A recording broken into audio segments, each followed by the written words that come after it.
Hello, everybody, and welcome. This is the second session of our speaker events series, and our speaker today is Jason Dykstra, and he'll be speaking on living out EA. Welcome, Jay. It's nice to have you here with us today. Oh, thanks. Great to see you guys.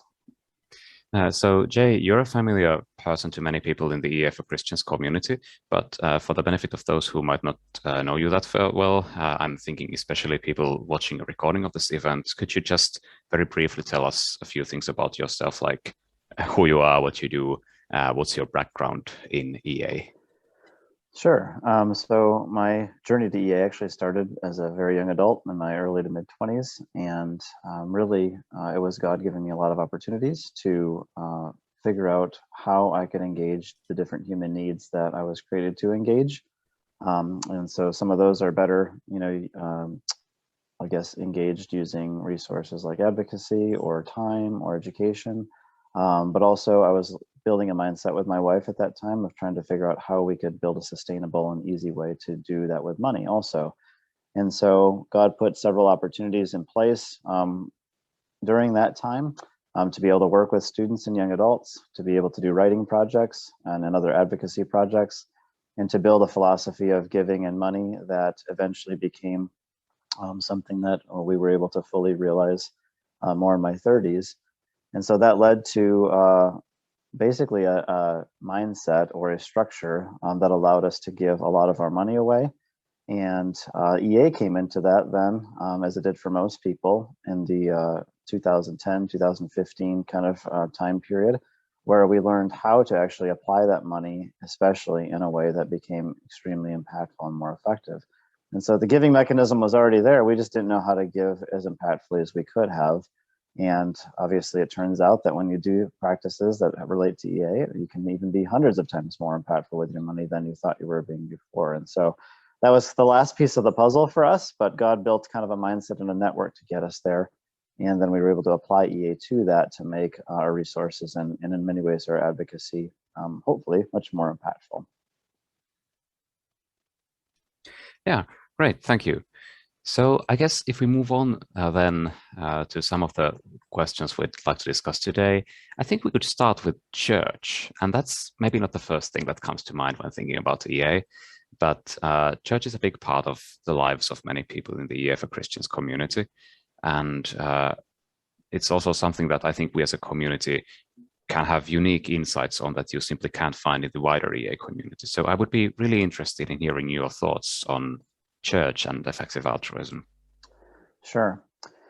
Yeah, I think where I would start is a few steps back where we have to ask ourselves what church really is. My journey with church started out very typically. I was highly involved in many typical institutional churches, it's about as highly as you can be involved, and had that whole experience for several decades, and then had a very different experience when I started really applying what I would consider biblical and EA principles to church. And so now when we look at church, we think of it really for what it literally means. The word literally just means assembly or gathering. And Jesus says, where two or three are gathered in my name, there I'm in the midst of them. And that really challenged us once we were learning about EA and how we could impact the world to go back to what the Bible teaches about church and actually see what's there. And what you find is that you have a bunch of organic, inexpensive communities meeting all over the place, outside in homes, on the lake shore. Jesus did, helping people where their need was able to meet the community's excess. And it was beautiful because it spread rapidly because it was so low budget. It cost virtually nothing. And yet there was really strong community. There was a lot of growth, personal growth, because people were able to really engage in each other's lives.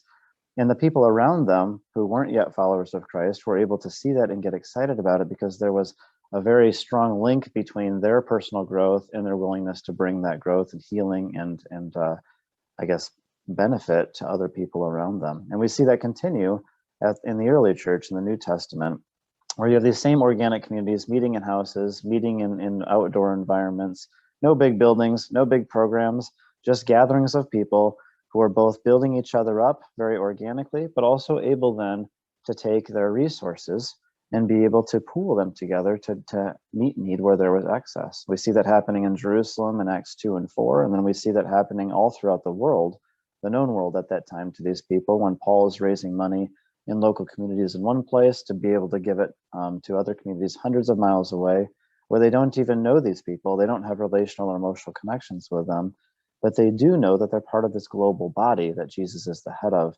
And so as our understanding of church really was brought back to that of the Bible and that how Jesus exemplifies it, we start realizing that it's actually very compatible and even encouraging of effective altruism, because it allows us to really organically grow with each other, but also be freed from a lot of the financial traps that a consumeristic model of church that we see today falls into. And so now our network of church, we run something called the Worldwide House Church, which is a network of house churches all around the world. And we also participate in house churches. We do have corporate gatherings once a month, but it's at a nonprofit where there's no church with its own building or with its own huge budget that it has to sustain. And that way, we're allowed to be able to experience all of the benefits of what church is supposed to be, but multiple times a week and in different environments, rather than expecting a Sunday morning service to do everything that church was meant to do, which they can't possibly do anyway. That frees up a lot of resources and time then to do advocacy, mentoring, and especially giving to EA causes that I think Jesus really intended, and he models this intention for the church to begin with. So I think starting with the question, what is church? What is church meant to be? It really helps you to during 1 week, experience everything that church is meant to experience in regard to community, discipleship, evangelism, giving, humanitarian aid. It helps you to experience all of those things, just maybe not all in one place, but that allows you to do it much more flexibly and far, far more impactfully. So I think when you look at church as the Bible teaches it, it breaks you out of the mold that our consumeristic kind of mindset has put us in. And it allows us either within or outside of church institutions to be able to really be what Jesus intended the church to be to the world in a much more impactful way. Yeah, thank you. That's very interesting. Yeah, I think it's easy to agree on the fact that consumerism and church are a really bad combination of things that really shouldn't happen. So, and also, it's I guess for people in an EA community, it's very easy also to agree on the fact that the church should do charity and try to do it in a way that's actually effective in helping the people around us who are in need. And it's very difficult to do that when, I mean, in America, and I think in most places, most of the church budget, almost by necessity now, but even by desire, ends up feeding back into itself. And so it's 90% in the United States of the church's budget basically keeps it running, whereas only 10% goes to missions or aid, and only 5% goes to international missions or aid. And you look at that compared to literally any other charity, and it's ridiculous almost. It's laughable, and we're not setting a good example in that way for anybody around the world, neither the people in need nor to non-Christians who would look at us and wonder why we're not having a much greater impact. So that's why I think not rethinking church, but actually looking at church, how it started and how it's taught to us, is very, very beneficial. It allows us to pursue vehicles and avenues that are much, much more impactful, and that actually set a great example for the rest of the world and give them something to be excited about, just like church was initially for people. Mm-hmm. Yeah, thank you. I think we could move on next to a question about our non-financial resources. In EA, we often talk about carriers and donations, but as you mentioned, I think you mentioned advocacy and other things like that there earlier. So can you tell us a little bit about your thoughts on non-financial resources, using them for EA? Yeah, sure. I think this is a neglected area in EA. Money is obviously a very important resource that we in the West tend to have more than other places in the world. So it's extremely important to focus on that. But what we don't realize all the time is that the other resources can really aid that and contribute to that a lot. And I think we'll talk about education a little bit later, so I'll leave that for now. But especially with time and advocacy, there are huge roles for that, especially amongst needs that we see here in more developed nations and wealthier nations that are actually better resources to use for that than money. But the problem is we often think of, when we need to address a need, we often think of money as the way to address that. And that lands us in this kind of situation where, because of our local preferences, emotional and relational connections, we tend to give toward things that we've seen, toward problems that we've personally experienced or have loved ones who have experienced. And that's not a bad thing, because we have a good heart in that. But it is a bad thing in that Western or well-developed societies and already have solved the problems that money is good at solving. We've already picked the low-hanging fruit, so to speak, and so we're left with a very complex, very chronic, very difficult to solve issues like systemic racism or mental health, or issues that deal with the elderly population that are extremely hard to solve with money, even if they can be solved with it. And yet, because we have good hearts and we want to give, and because money is our primary giving outlet, we tend to still give to those things, even though money is far more effective elsewhere. But what we can do for those populations, instead of abandoning them, is use other resources like time or advocacy. For example, if I have a friend who's struggling with anxiety or depression, I can throw all the money of the world at them and it's not going to help them. But if I spend a few hours with them, really affirming them, understanding them, just being there, even not saying anything, that means the world to them. And it does the same with other issues too that we find here in the States. Now, I'm not saying you can't ever give to a domestic issue, but to be able to take the best resource and use it well is important. And the non-financial resources are a good way to do that with developed world problems that money does not have good solutions for. The other ways I think to use non-financial resources that I found extremely valuable are both mentoring and then certain types of advocacy. So I've had the privilege, and it's been an awesome privilege for the last almost 20 years of working with young adults, high school, college students, and then young adults all through their 20s and early 30s, to be able to get excited about who God created them to be, and to be able to find needs in this world that they are particularly well suited for, and then to develop a structure, a plan for them to get out there and be more of them. And that has been a really awesome way to use time to be able to get people excited in a time of their life when there's so many questions, to give them a bit of a structure or a network to kind of use, not to fill it in, but just to give them a process to use. And then for them to fill that in with God and with other people around them to become extremely impactful. And to see the joy that happens as a result of it is beautiful. Now, that doesn't always work out. That's not 100% safe investment, of course, but you're not really looking at it as an investment. You're looking at it as a person who has an amazing story, and you want to see that unfold in the way that God created for them.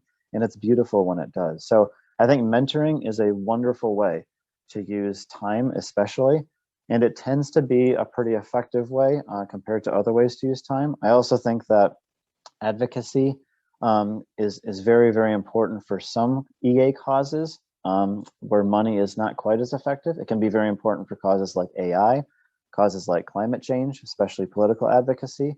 It can be very important for other things where money has not proven to be an obvious slam dunk, but where we know that there's a huge potential benefit to engaging in some way in these causes. So that's a really brief answer, but sometimes advocacy, either political or fundraising type of advocacy, can end up being the most effective resources for certain causes when money might not be able to have a proven effective outlet. So I could talk a lot more about those resources, but I'll stop for that and just say the most important thing in EA is to think, which problems are you created to solve, first of all, and then which resources are best to do that, because it's not always one resource over another, and you can be much more impactful if you apply the right resource to the right problem. Yeah, thank you. Yeah, that's sort of like how I hear this, that what you just said about like what's the problem you're created to solve. It's a bit like a Christian version of the EA. Right. Like what's a good fit, or what are you a good fit for? That's basically, I think, saying the same thing from a Christian perspective, and that also fits nicely into the idea of us having different talents, and not everybody having the same talents, and everybody having their own unique strengths that they can figure out how to best use for God's kingdom and for those suffering around us. Yeah. Another thing that comes to mind from this is like, I think there's something of an ecosystem of volunteering in EA too, where at least I myself feel like I've been able to do some good by volunteering in EA. It's very hard to get a job in EA, and often I think people are maybe a bit too hung up on getting one sometimes in the EA circles, but there's lots of things you can do by volunteering for organizations. So that's another thing. But yeah, sure, absolutely. yeah. From this question about non-financial resources, I think we could move into a little more traditional EA area. There's the question about careers, especially like I think there's a classical EA dichotomy of earning to give versus having a career with direct impact. And many people are thinking about this and other career related questions. There's lots of young people in EA, people who are still students, people who are early in their career. So I'd be really interested in hearing like, well, your thoughts, especially on this earning to give versus impactful career question, but also like in general, if you have any advice for people thinking about career questions. Yeah, I tend to think about this, having worked with so many young adults, seeing them going through their career development period into their late 20s and 30s. I've learned to think about this in a little bit different way than both you would typically think about it without EA, but also a different way than EA tends to teach it, where it's kind of that dichotomy that you mentioned.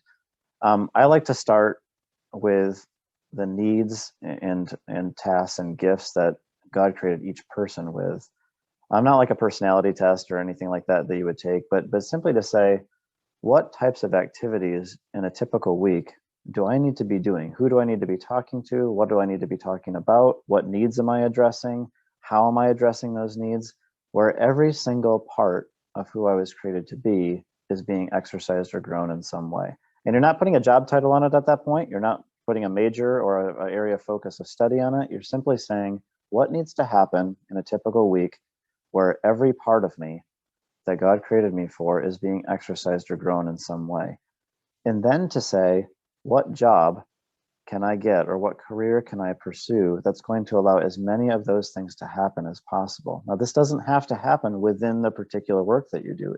It could happen as a result of the relationships that that job allows you to have, or the teaching or advocacy opportunities that that job allows you, or the time off that it gives you, or the money that it gives you, right? So my job is a good example of that. As I mentioned before, there are a lot of non-medical parts of my life. Some of that's working with young adults. Some of that's the writing that I do on difficult faith questions. And we have this Healing Hereafter book series that is this free book ebook series that deals with faith questions. Some of it's the learning about EA and giving and setting up that kind of a mindset. Obviously, my wife and kids are part of all of that about who I'm created to be. But my career choice was primarily to allow me to be all of those things. So, for example, I can do the EA part through the relationships that I have with my partners. It has nothing to do with radiology, but I'm on my charitable contributions committee, and I'm able to advocate for EA, and actually I've had thousands and thousands of dollars donated to EA charities through the group as a result of that advocacy opportunity. Obviously, I do the healthcare part of me through my clinical work, but the money that my job affords me allows me to do healthcare exponentially better than I could through reading ultrasounds or MRIs or whatever it is here in the United States, where that kind of care is good, but it's not as effective per dollar as it is to prevent malaria or treat parasitic infections or whatever, right? So my time off, radiology gives me a little bit more time off than many people, and I've actually adopted a part-time work status over the years that allows me the time to get together for coffee with students or have one-on-one meetings with them around the world online. And it's been absolutely awesome to learn new stories and learn where God has created them to intersect with the world and do my best to come alongside them and get them excited about who they were created to be as well. And so there's all kinds of ways that a job can allow you to have all of those pieces of you moving forward. But the first thing you have to do is identify what those pieces are. And as you learn about yourself, you can add or subtract pieces to that. But if you know the whole gamut of who you need to be and who God created you to be in a week, then you can look for a job and most importantly, ask people in that job if that job is able to allow you to do that in some way. So you could say, hey, I'm a problem-solving person who really needs to be alone for part of my workday, and I want to address healthcare, and I kind of have this tech knowledge. Let's say those are four of the things that describe me. Well, you can ask somebody, does your job allow you to engage in that? Or maybe you're like, I need to publicly speak. I'm a policymaker, and I love to listen to people's issues and problems and work through them. Does this job allow me to do this, right? Or how much of it does this job allow me to do? So you're starting with who God created you to be and what God created you to do, and then you're specifically asking people, if not just the work of the job, But all of the things surrounding the job, the time off, the money that you make, the advocacy and teaching opportunities you have, the relationships you have access to in that job, if those things will allow you to be that whole person or most of that person in any given week, I think that's the best way to choose a job, because it doesn't force you into a place where I have to get a high paying job or I can't do EA, or I have to get a very ground level service related job or I can't do EA. It's more important to be who God created you to be.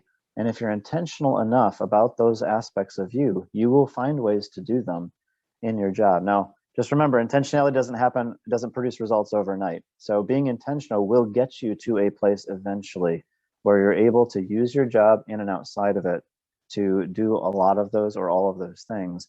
But it does take some time, but it will happen if you're intentional and if you keep moving forward in that. For me, it happened when I was about 31 or 32. For some people, it happens when they're, 45. Others, they get lucky and it happens when they're 25, and that's great. But just that intentionality and that knowledge of yourself will get you to the best career, and it will allow you to incorporate EA principles in ways that you never imagined.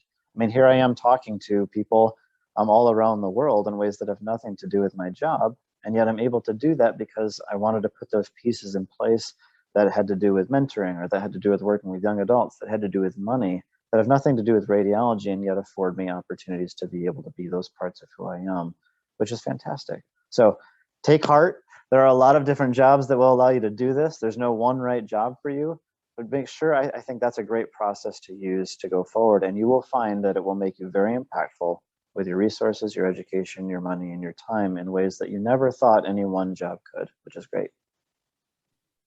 Yeah, thank you. This is an encouraging view, I think, and somehow like I keep hearing this like from the EA framing of good fit, but like I think your approach to it is very holistic in a way.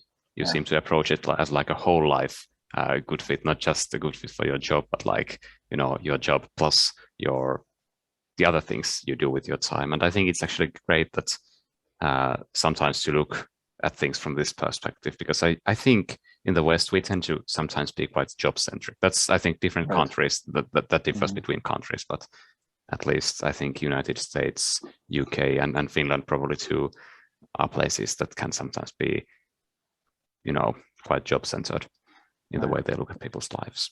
Well, the other beautiful thing about that is that when your job isn't the most exciting thing, like today, this week, I was on a bunch of shifts that I don't particularly love, but I know exactly how much money I'm making during those shifts and how much I'm able to give away and what that money is doing.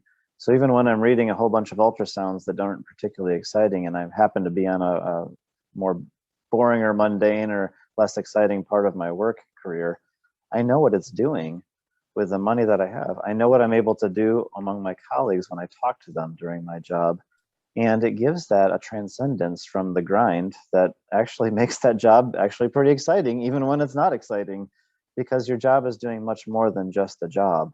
And that's what you want. You want your job to, in some way, directly or indirectly, allow you to be the rest of who you are. And sometimes you have to be very intentional about doing that. But when you are, I won't say any job, but a lot of jobs, a huge variety of jobs, can be something that allows you to really maximize kind of your potential, and even transcend those difficult periods of your career into something that's much greater. Yeah, great. There are tons of other things we could talk about, like donations, but I think for time reasons, it's best if we go to my one final question and then move on to the Q&A where we can talk more about different things. So my last question is: we've heard about a lot of things here, and there's tons of more things. So is there a simple stepwise process where you could take all these ideas and make them actually realistic and simple to apply in your life? Yeah, let me try to reduce this down to a nutshell, but I think there's actually a relatively few number of steps that really literally anyone can take. And that's what I love about kind of this process, is that anybody, even a homeless person in Detroit could do this. The richest person in the world could do this, and it still works really well. So I would say the first step is to do what we just talked about, to think about the needs that you were created to engage. Think about whether it's dignity, healthcare, upward mobility, business or economic advancement, empowerment of women, equality, And notice that I'm not putting job titles or population faces on them. I'm just using generic human needs that you were created to address. And then make a list of those, and then decide and learn which resources are best for those. Is it going to be time? Is it going to be my education or my actual work? Is it going to be advocacy or political involvement? Is it going to be money? Which works best for those resources? And we all can help you with that sort of thing, but it's not too hard to figure that out. Once you have that, you have kind of a picture of you and what you can, the vehicles you can use to engage the world. And that's the first step. The second step is to take some of the non-financial resources like time or advocacy and just take a step forward with those to start engaging those needs. And this is where volunteering, like Vesa was talking about, can come in to say, hey, I only have an hour a week or maybe 2 hours a month, but I know I'm supposed to address this need. I know time is the best way for me to do it. And to my best knowledge, this is the way I can use my time, maybe with this organization or with this type of advocacy event, that I can address that particular need. So put into place just the first step. You don't have to have it figured out. Just the first step toward your best guess at using those non-financial resources. Do a fundraiser. Be a match for a campaign. We have things called impact trips at Bless Big. BlessBig.org is an organization I run that incorporates Christian and secular charities. But it allows you to gather resources and advocate for an organization, and then go on a trip and celebrate that, like a missions trip, but one that actually makes a difference and creates an impact. So things like that, where you can take that next step forward and actually do something with your non-financial resources. And you will learn how to continue honing that and use those resources in time to make them better and better and more effective. But the point is that you're putting something in place with those resources right now, so that you can have you can be moving forward and learning and developing those. God will lead you to the right places if you take that first step. He just needs to know you're moving forward. The third step then is to focus on the financial resources then, and to say, okay, well, I'm going to set an expenditure limit for myself that I cannot exceed. And you can include whatever you want in that, and you need to define that. Am I going to include income tax in that? Am I going to include insurance payments in that? For us, we include everything except for income tax and what we call payroll tax, which is Medicare and Social Security taxes in the United States. So everything else is that pool of money that we pay out of everything else, that's our total expenditures. And we happen to be able to give 75% of that away, which is really great. Now, that's not where we were when we were in our 20s, but it was great to be able to set that limit and say, we're going to live as a family off of $50,000 a year, which is a lot of money for some people and not a lot. But we set that level and we've kept to it. We haven't let our standard of living or cost of living kind of increase because of that. And the beautiful thing about that is that when you set an expenditure level, there's always a pool of money left over, however big or small it is, that you can't spend. This is really important. And so what happens then is that you have this money that is left over to do various things with. And that's the next step then, is to decide what you're going to do with that. Now, there's three things that you would primarily do. I encourage everybody with that pool of money to give as much of it as they can. And there's a lot of reasons to give now instead of invest now, which we didn't talk about, but I can go into that if you guys have Q&A about that. But I would encourage all of you, if you can, to tithe. So to take that money and use at least enough of it toward 10% of your total income is being used toward effective EA types of charities. There's all kinds of reasons to do that, even when you're not well off. It's because it develops a mindset. It allows you to advocate. It follows really Jesus and his model of giving. He doesn't accumulate things. He doesn't build financial empires. He gives now, and he really commands us to as well. But there's lots of different reasons to give now, even if it's a very small amount that you have, and to give effectively. But you can also shore up a little bit of savings with that unspendable money. Now, if you have access to money through relatives or to other ones and they will bail you out of an emergency, then you don't need to do that as much. But for some of you, you're on your own. And so it's important to have a little bit at least saved up. The third thing you can do is invest in some no-brainer types of financial vehicles. In the United States, a matched 401k plan or a Roth IRA, if you're anticipating that you'll make enough someday to not contribute to it, to not be able to, those are the two things that are really good investment vehicles if you have enough money left over. But basically, you're saying, I'm only going to spend this much on myself or on my family, and I have this much left over. I'm going to try to use at least as much of that to tithe right now, if I can, toward effective charities. But then if I have any left over there, I will use some of it to save if I need to, but also some to invest in some of the more no-brainer, obvious type of investment vehicles that you can't invest in later, or that are just so obviously awesome that you wouldn't want to miss them up, like a matched 401k plan here in the States. So once you have that piece taken care of, you move on to the next step. So this is the fourth step, which is to actually give and choose to where you're going to give that money that you're going to give. And this is the fun part, because now you have this money set aside, you know exactly how much of it you're going to give to different charities or causes around the world. And now you get to be you in that way, and you get to actually choose which charities have proven to be most impactful. And this is where EA has its greatest strength, of course, is that you can be hundreds of times more impactful with your money, choosing wisely. But this is fun because this is allowing you to be parts of you with your money that you cannot possibly be without your money. And so that's a really fun part, is to choose where to give that money. And then the final step that's very, very important is to take a step back from all of this, realize that you've got a plan in place with your non-financial and financial resources that has to do with exactly who you are and how you were meant to engage the world. But then in that final step, what's really important, and this is why I leave it last, is to remember why this is all happening. And as a Christian, the reason why we're all doing this is not because we're trying to save the world, it's because we're trying to be like God. It's because we're trying to pursue this knowledge and relationship with him. And I mentioned this last because it's really easy in EA or just in life in general to get caught up in doing good, to helping people in need, to being good people, that we forget that those things aren't unique to Christianity. We see that in EA all the time. The secular world does all of those things. It even evangelizes and tries to share its faith with others. Look at Peter Singer, right? And so these things are not what Christianity is. Christianity is the pursuit of God himself. It's wanting to be with God as God forever. And that's why heaven is described as a wedding, not as a social justice hall of fame or an EA, impact calculator. It is literally a relationship that has become so intimate that it's described as a marriage.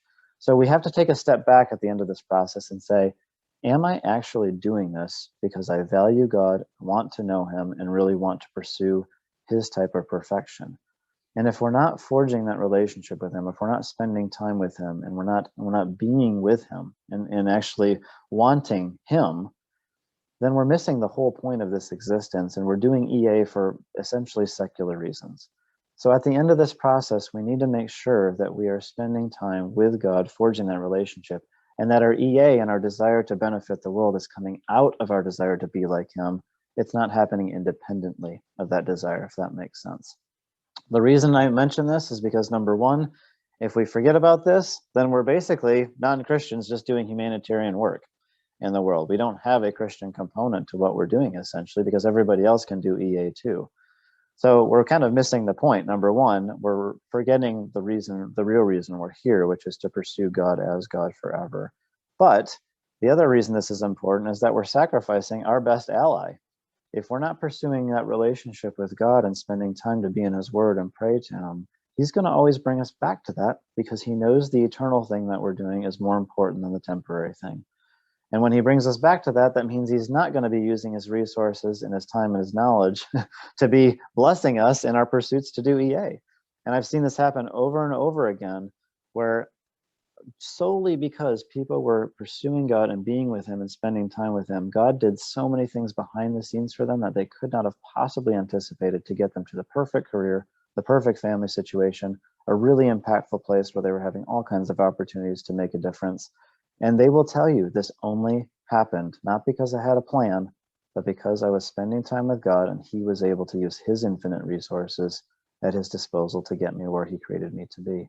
God is your biggest cheerleader, but you have to want to be with God before he's going to be your biggest cheerleader. So don't forget that. And that's why I like to leave you with that when I talk about this process. So number one, figure out what needs you were created and what resources are best. Number two, take steps with the non-financial resources to put things in place to be able to move forward for those populations and causes. Number three, set an expenditure limit and figure out what's included in that. Number four, figure out what you're going to do with this money that you're not spending. Try to give as much of that as you can now, but also think about savings or no-brainer investments. And then number five, and then obviously give that money where it's meant to be given, where it's going to do the most good. And then number five, take a step back and remember, This is really all about pursuing God, and that's why we're doing this. We're not doing it for its own end. And keep him a central component of why you're doing this as a Christian. Okay, thank you so much, Jay. I'll be stopping the recording now, and we can move on to the Q&A portion.